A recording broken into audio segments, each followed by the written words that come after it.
On the 12th of June 2019, the body of a 4-month-old little baby boy named Dylan Groves was found in a 30-foot deep well in Otway, Ohio. He was found in a container consisting of 2 plastic milk crates, chained together open end to end and secured with chains, padlocks, zip ties, and weighed down with large stones. This is the case of Dylan Groves.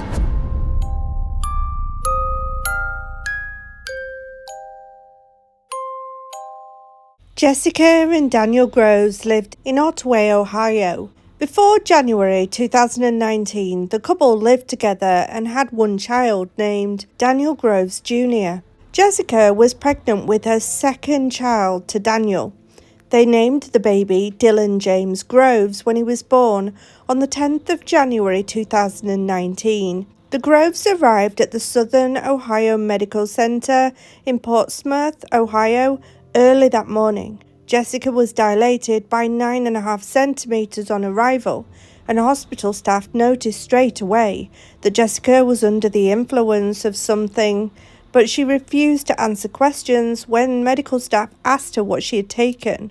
Staff in the maternity ward soon became suspicious and refused to administer any further pain medications to Jessica because she was already under the influence of something and she wouldn't tell them what. As well, there was no records of prenatal care for Dylan, like she had never gone to any scans, she'd never seen a midwife or doctors. It was as if no one even knew she was pregnant. Dylan was delivered 30 minutes later and was promptly placed on oxygen as he seemed to have laboured breathing and was born prematurely. Neither Daniel nor Jessica accompanied Dylan to the neonatal department. While in the hospital, staff told the couple of their suspicions and their concerns for Dylan, telling them that they did not want to allow them to take the baby home and that they were going to alert Children's Services. So the couple gave urine and blood samples for testing. Dylan and Jessica both tested positive for substances, and baby Dylan began exhibiting symptoms of neonatal withdrawal symptoms. Approximately 12 hours after his birth, the test she did on his umbilical cord tested positive for 4 different opiate substances.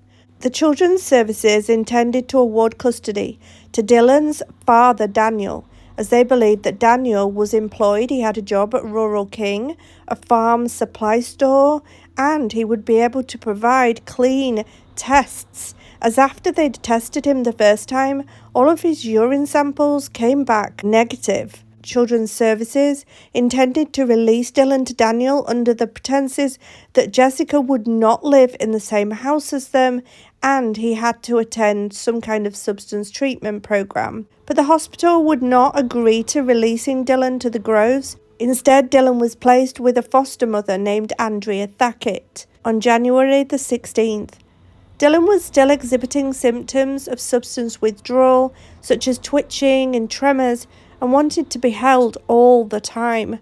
Dylan remained with Andrea Thackett for 10 days. She really bonded with him. Before he was placed back into the custody of Daniel, Jessica was then assessed by a local substance treatment facility where she received treatment for 3 weeks. Dylan started to grow, regularly seeing a pediatrician, but only for 1 month. The Groves eventually began avoiding contact with Children's Services, who tried reaching out to them between the 4th of Feb and the 25th of February, including visiting their older son at his school. Children's Services made successful contact with them again on the 25th of February, but after the 25th, the Groves avoided all contact with Children's Services. The caseworker, Patricia Kraft, made contact with the family at their home on the 28th of March, which was the last documented sighting of Dylan alive. After that visit, the Groves would not make in-person contact with Children's Services again, and they attempted to make in-person contact several times throughout the following months, but to no avail. Children's Services eventually placed their older son Daniel Jr. into their custody, placing him with an aunt and uncle. Children's Services filed a missing persons report for Dylan on the 30th of April. and continued to make unsuccessful attempts at contacting the family. Deputies from the county sheriff's office in Ohio also attempted to make contact on one occasion on the 20th of May. Captain John Murphy observed the Groves on a four-wheeler close to their home and attempted to stop them, but they took off into the woods. A search warrant was secured for their home on the 10th of June. Jessica Groves was promptly arrested and brought to the county sheriff's office. Daniel was arrested after an hours-long standoff, which involved a robot to get him. He was transported to the sheriff's department. Jessica and Daniel were interviewed by the county sheriff, Jody Conkle, on June the 11th, but they both initially told detectives that Children's Services had already taken Dylan, along with their older son Daniel, into care. Daniel was reported as being dope sick during the interview. He was rolling around on the floor, holding his stomach, but admitted to Detective Conkle that Dylan was deceased, recounting how he found Dylan in his crib, not alive. He took Detective Conkle to where he initially said Dylan's body was, but nothing was found. The following day, Detective Conkle decided to place Daniel and Jessica into an interrogation room together, where they had secret cameras. They began whispering together, talking about Dylan. Daniel said to Jessica, if they find his body and they found out that he had broken arms and an SHIT, we're effed. It don't matter. After removing Jessica and confronting Daniel about what was said, Detective Conkle convinced Daniel to take them to the correct spot that Dylan was placed. Daniel led Detective Conkle and the sheriff's deputies to a well in the middle of a field near to their home. Members of the Otway Volunteer Fire Department assisted in recovering Dylan's body from the well. He was pulled from the well after 4 hours. Dylan's body had been contained within 2 plastic milk crates, which were held together by their open ends and secured with a chain woven through the handles, along with 3 padlocks, 12 zip ties, and 8 wire ties. Inside the 2 milk crates were 18 large rocks, and what was described by the medical examiner who performed the autopsy as an iron anchor-type device. Dylan's body was wrapped in blankets, with numerous layers of plastic and duct tape. He was wearing a onesie, socks, and a diaper when he was recovered.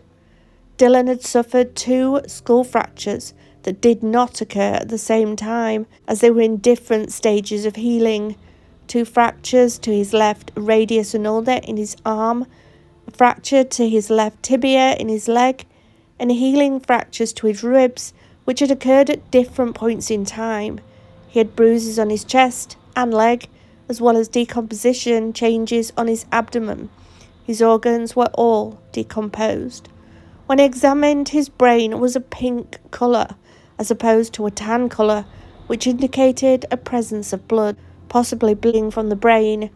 Dylan's cause of death was listed as homicidal violence and undetermined by medical examiner Dr. Susan Brown, who performed the autopsy. She stated during the Groves trial that while all the injuries he sustained indicated that his life had ended due to homicide, and despite him suffering obvious and significant blunt force trauma, the specific cause of death could not be determined as his body was too gravely decomposed. But she believed that the fractures showed 3 different instances of trauma based on their signs of healing. A vigil was held for Dylan Groves on the 13th of June. In October, Laura Fuller, the executive director of the Children's Services at the time, was placed on administrative leave. Daniel and Jessica Groves were charged with 11 felonies: aggravated murder, kidnapping, endangering children, tampering with evidence, gross abuse of a corpse, and 4 counts of felonious assault. They pleaded not guilty to all of them, and the judge revoked their bond. At their trial, which began on January the 7th, 2020, Jessica and Daniel's defense attorneys conceded that Jessica was the principal perpetrator in her son's demise, and Daniel had nothing to do with it, except for the part of helping Jessica to hide his body. Among witnesses at their trial were maternity nurses, paediatricians, Andrea Boland, Dylan's foster mother, and law enforcement officials, including Detective Conkle. Caseworker Patricia Kraft, who was assigned to the Groves case, testified about numerous occasions that she attempted to make contact with the Groves. She testified that while Dylan was missing after the Groves' last visit, she suggested putting out an Amber Alert for him, but was denied by supervisors, who said if an Amber Alert went out, it would give a bad representation for the agency because they had lost a child. Daniel and Jessica's older son, Daniel Groves Jr., also testified at his young age. He stated that there were moments where his father would have him provide urine into pots, which the prosecution argued was the reason he had passed all of the substance tests. He also testified that he saw his brother Dylan with bruising and swelling to his head and didn't see him in the following weeks after this. On the fourth and final day of their trial, both Jessica and Daniel took the stand. Jessica took the stand first and was questioned first by her attorney. She admitted to causing the demise of Dylan, stating Daniel had nothing to do with it. She was cross-examined by prosecutors, and when asked how she took the life of her son, she gave no direct answer, instead stating it was an accident and that she dropped him. Daniel took the stand, and during his direct examination, he testified that he didn't know Jessica was using substances until just after Dylan's birth. He testified on March the 28th, shortly after the caseworker left their home, that he had found Dylan in his crib and stated he fell back into substance use after his older son was taken by child services. During cross-examination, prosecutors referenced statements he had given to investigators about seeing his wife strike Dylan in the head 4 times and grabbing him aggressively by his ribs. Daniel claimed during his cross-examination he thought that it was a dream. During closing arguments, the prosecution argued that Daniel should be found guilty of the same crimes as Jessica for not seeking help after seeing her strike and grab Dylan. After 2 hours of deliberation, the jury found Jessica guilty on all counts and Daniel guilty on every count except for aggravated murder. The judge sentenced Jessica to life without parole on the aggravated murder charge, plus an additional 32 years for the other charges. Daniel was sentenced to a total of 47 years to life.